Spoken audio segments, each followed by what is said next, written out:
Halo teman-teman semua, sekarang kita ada di Yogyakarta. Yogyakarta. Dan ini lagi ngopi sebenarnya, ini udah jalan pulang ya Mas Teguh, Yes. ke arah Bekasi ya, ke arah Jakarta. Jadi kita kemarin habis seharian full bareng-bareng sama teman-teman di Jogja. Ada total offline dan online pesertanya berapa ya? Belasan 13, orang lah, 13 ya, kalau nggak salah ya. ya. Jadi kita bikin mentoring untuk Forex First Class, kira-kira gitu. Nah, tapi pas gitu di jalan pulang, saya ada satu hal yang sebenarnya ini utang sebenarnya. Jadi aslinya gini bro, Iya. kan waktu, aduh lupa deh waktu kapannya itu ya, kita bikin Q&A. Kalau nggak salah pas ngambil mobil BMW deh. Itu, Iya. Kita bikin Q&A, terus habis itu lupa. Baru beberapa di reply gitu, karena langsung muncul di 1-2 jam Pantesan pertama. banyak ini, numpuk ini. Begitu kita lihat, ternyata banyak banget pertanyaannya gitu ya. Jadi kayaknya, waduh, ini ada beberapa yang menarik dan pengen kita bahas di video kali ini. So, teman-teman, Sambil kita bikin satu video ini untuk menjawab pertanyaan teman-teman semua. Semoga bermanfaat ya. sambil nyicil utang Oke, nih berarti ya Mas. Ini kita kayak podcast aja ceritanya nih. Cuman kalau podcast kan biasanya pertanyaan disiapkan sama host, ditanya ke satu narasumber kan Yes. gitu. Sekarang kita gantian. Nah, langsung aja nih Mas Fadi. Oke, kita masuk ke pertanyaan pertama. S Syaifullah ya. Oke. Saya bercita-cita bisa mencukupi keluarga dari trading. Katakanlah sebulan bisa 7 sampai dengan 10 juta. Berapa modal trading yang dibutuhkan nih Mas Fadli? Wah, Ini cita-cita semua ini orang. menarik nih Cita-cita sebenarnya seorang nih. trader, Mungkin jadi semua judul trader. nanti. Jadi gini, bentar, motor lewat. Jadi teman-teman, untuk punya income 7 sampai 10 juta ya. dari trading, kira-kira gitu ya. Wah, dulu saya pertama kali masuk ke industri trading, teman-teman, dapat 3 sampai 5 juta aja saya udah mau belajar serius dulu. Nah, ketika saya belajar serius, yang penting banget dilakukan di awal adalah manage ekspektasi teman-teman semua ketika teman-teman trading. Karena trading itu nggak bisa dipaksain hasilnya. Nggak bisa nih, karena biaya hidup 7 sampai 10 juta, harus minimal 10 juta gitu. Atau harus minimal 7 juta profitnya, itu nggak bisa. Kalau ditanya modalnya berapa, tergantung dengan berapa modal teman-teman semua. Berapa rata-rata profit bulanan teman-teman semua secara persentasi. Misalnya, Bener. kalau di NFC kan kita sering bilang ya, normalnya 5 sampai 10%. Anggap 10% deh biar gampang. Berarti kalau misalnya mau 7 juta, kaliin 10 aja kan gitu. Berarti 70 juta untuk dapetin 7 juta kurang lebih. Atau sampai 100 juta lah ya. 100 juta paling nggak dapat 7 sampai 10%, ya dapat 7 sampai 10 juta. Gitu. Itu dulu. Iya. Nanti kalau ada pengembangan lanjutan, teman-teman mau nanya apa? Komen di bawah ya. Oke, sekarang gantian dulu. Tidak bisa. Anda pikir saya lupa? Gue mau langsung cut tadi ya. Yang mana ya? Oke. Kita pilih yang agak ringan. Ini dari Vane Kim M-nya 2. Oke. Dia nanya gini, apa kalau follow the trend udah pasti cuan, Mas? Wah. Follow the trend udah Follow the pasti trend udah pasti cuan, Mas. Gimana? Jawabannya adalah depend ya Mas ya. Depend. Tergantung dong kan kayak gitu. Tergantung. Ya kalau misalnya Oke. dia ikutin follow the trend, katanya oke, tren misalnya per euro USD lagi downtrend, langsung Oke. nge-sell kayak gitu. Ngikutin tren kan, Oke. sell berarti gitu. Ya nggak kayak gitu juga ceritanya, nggak kayak gitu juga cara kerjanya gitu. Iya. Jadi kalau memang misalnya mau follow the trend udah pasti cuan, kembali lagi sama teknikal yang digunakan gitu. Nah, jangan sampai misalnya, karena kan ada saja mungkin ada false trend kan gitu ya. Yes. False trend bisa jadi false trend tersebut Iya, malahan betul. buat teman-teman loss kan gitu. Wah, ini katanya bisa pasti cuan. Jadi nggak bisa dibilang pasti gitu. Jadi semuanya ada nilai ekspektasinya. Nah, itu kita pernah bahas sih sebenarnya nilai ekspektasi ya. Iya, betul. Jadi kenapa bisa dapat nilai ekspektasi, dari nilai ekspektasi itulah nanti didapatin berapa win rate yang sebenarnya bisa kita toleran ya. Kita dapetin per bulannya. Ini nyambung sama yang pertanyaan tadi 7 sampai dengan 10 juta per bulan tadi itu gitu. Oke. Jadi memang nggak bisa langsung asal downtrend sell aja gitu. Bener. Tetap harus jual di harga mahal, Bener. beli di harga murah gitu. Oke, next question. Ada dari Randi SYAA, Randisha. Ini menarik ini Mas. Mungkin ini juga pertanyaan untuk semua trader ya, yang perlu trader ketahui nih. Kalau broker gagal bayar, pernah ngalamin nggak Mas?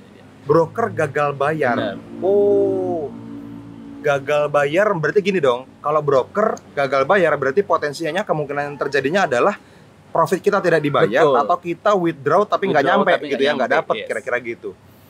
Atau dilama-lamain ya.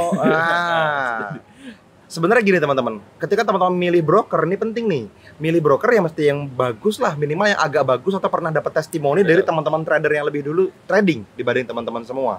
Saya banyak nanya, saya banyak riset tentang broker. Kebetulan kalau gagal bayar total tuh nggak pernah Mas Teguh. Betul. Pending bayar pernah. Berarti telat ya. Telat bayar Yang dia. penting apa coba? Yang penting jangan hilang tombol WD ya. Itu Kalau perlu. sampai nggak ada tombol WD-nya atau website-nya hilang, wah gawat itu ya. Jadi pernah teman-teman saya pernah ngalamin kayak gitu. Saya WD, padahal nggak banyak waktu itu, cuma $1.000 saya tarik gitu ya, duit profit. Abis itu nggak ada kabar. Sehari ditungguin nggak ada, 2 hari ditungguin nggak ada. Akhirnya, dan itu broker lokal by the way, broker lokal teman-teman. Jadi hari itu akhirnya saya chat tuh ke adminnya gitu ya. Kita masuk ke supportnya, nanya ke adminnya. Terus mereka bilang, iya Pak, kita lagi ada problem finansial, kemungkinan akan dikirim minggu depan. Jadi seminggu nunggunya. $1.000. Kalau misalnya dibilang problem finansial, wah, tanda kutip juga berarti. Iya, Kan, wah. ya sudah tahu berarti habis WD jangan depo lagi, langsung WD semua aja, diselamatkan gitu ya, karena brokernya ya tanda kutip udah, Aduh, oke. udah megap-megap gitu. Ya. Oke. Gantian lagi. Ganti-gantian. 1-2 pertanyaan lagi deh. Oke. Mas Teguh ini nih _Cimolka gitu. Mau tanya, kalau kita mau trading, apakah diharuskan memakai indikator atau tools tambahan? Oke. Kalau dirimu good. gimana? Nah, ini dia. Teman-teman, sebenarnya pakai sih indikator itu jadi gini, contoh misalnya, dokter atau teller bank gitu ya, teller bank perlu nggak alat bantu untuk pekerjaan dia gitu ya kan? Ya perlu ya untuk mempercepat pekerjaan dia, ngitung uang misalnya. Mesin hitung Atau duit gitu ya. Mesin hitung duit itu gitu kan. Sebenarnya bisa Terus, manual. Bisa manual. Dokter perlu nggak teleskop? Perlu ya kan? Nggak perlu juga dia bisa apa? Stetoskop, teleskop tinggi. Teleskop ya. Stetoskop Nah, ya, stetoskop. kan nggak mungkin dia dengerin kuping kan. Iya kan? Nah, Iya, sebenarnya iya. sih kalau misalnya teman-teman udah sangat paham dengan chart ya, dengan trading forex, mungkin itu akan jadi ya hanya sebagai alat bantu aja Ya, gitu. bukan keharusan. Bukan sebuah keharusan gitu. Nah, kalau misalnya teman-teman pemula, ya itu wajib, harus gitu. Karena apa ya? Memang harus tahu dulu kan mana-mana area-area yang perlu, kemudian untuk mengidentifikasi tren malahan gitu kan. Untuk tren aja harus pasti juga taunya gitu. Jadi nggak bisa ngira-ngira, oh ini trennya lagi down atau trennya lagi up, nggak bisa, harus pakai alat bantu gitu. Jadi untuk memastikan bahwa trading teman-teman sesuai dengan rule-nya gitu ya. Itu sih Mas ya. menurut saya. Jadi nggak harus tapi perlu Perlu bisa gitu. membantu gitu. Nah ini mungkin ini Terakhir pertanyaan terakhir ya Mas ya. Berarti gua dong. Iya iyalah, jadi siapa? Pas ya karena pertanyaan terakhir ini adalah ditujukan untuk Mas Fadli dari Mas Ilman Nur Falah. Nih, Mas Oke. Fadli, pernah panas dingin nggak karena IG floating? Lagi floating gitu ya. Pernah panas dingin nggak lagi floating gitu ya? Kalau pernah kapan? Happy birthday NFC. Oke, happy birthday NFC Ini ya. bukan pertanyaan. Kalau pernah kapan happy birthday NFC? Ini bukan pertanyaan. Kalau pernah kapan itu Mas Fadli? Pernah nggak ngalamin itu? Panas dingin lagi floating minus ya? Enggak Lagi sih, enggak floating. dibilang Oh, floating aja sih. Floating kan bisa profit bisa minus. Itu dia. Kalau floating profit itu anget ya. Nggak panas dingin. Happy ya. Tapi kalau floating minus sebentar. Kita pakai stop loss dan take profit itu memang bukan dari pertama kali saya belajar trading, teman-teman. Nah, ini saya belum pernah cerita nih sebenarnya. Saya itu menggunakan take profit dari dulu. Tapi stop loss baru saya pakai per 2017 ketika kita mulai belajar serius di Trading Academy, di online Trading Academy. Cuman sebelum itu berarti kan yang terjadi kemungkinan panas dingin floating minusnya. Karena kalau misalnya panas dingin berarti teman-teman nggak pakai stop loss. Betul, Atau betul. stop lossnya 100 pip gitu misalnya. Atau panas dinginnya karena ininya apa? Si akunnya udah duduk Atau merah-merah. hampir MC gitu kan. Atau lotnya kegedean mungkin ya. Mungkin itu terjadi ya, itu salah ya. Tapi dulu pernah teman-teman, sekali-sekalinya saya ingat itu ketika kita nggak pakai stop loss dan kita pakai teknik cut loss break candle. Candle 1 jam teman-teman itu turun ratusan pips ketika news release di lupa French election kalau nggak salah, pemilihan presiden Prancis apa ya? Apa Swiss gitu lah. Jadi Pokoknya memang ada problem di Swiss franc waktu itu, dan saya cut loss sampai 30% gitu. Hampir se-M cut loss-nya. Waktu itu. Jadi ada beberapa akun itu akhirnya udah kena Mas Angga tuh, ngobrol-ngobrol Mas, ini gimana ya Mas, apa yang harus kita lakuin ya Mas, wah gini ini trennya confirm down dan kita lagi buy kan gitu.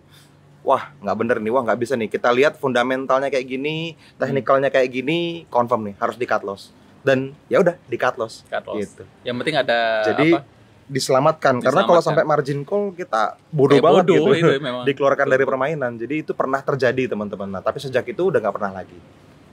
Gitu. Oke. Nah ini kalau buat yang happy birthday, thank you teman-teman. Ini video direkam sebelum kita ngerayain ulang tahun ya. Kalau teman-teman nontonnya setelah tanggal 27 Agustus 2022, berarti kita udah ulang tahun yang keempat ya, komunitas Forex NFC. Dan thank you buat ucapannya teman-teman, yang nanti kita akan rame, seru-seruan, teman-teman akan lihat banyak konten tentang ulang tahun nanti. Betul. Ya setelah video-video ini.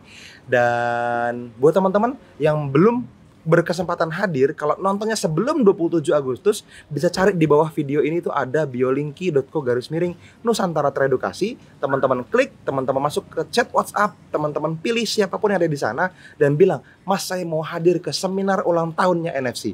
Itu masih boleh, masih ada slotnya. Mungkin tinggal sepertiga ruangan lagi, gitu ya. Oke, gitu aja. Thank you Mas Teguh. Sama-sama Mas Wali. Siap. Kita akan ketemu lagi di video-video Q&A berikutnya teman-teman. Sampai ketemu di video-video selanjutnya. Kita lanjutkan perjalanan, Mas. Lanjutkan perjalanan. Masih jauh, Mas. Aduh, masih di Jogja. Jakarta jauh. Beda.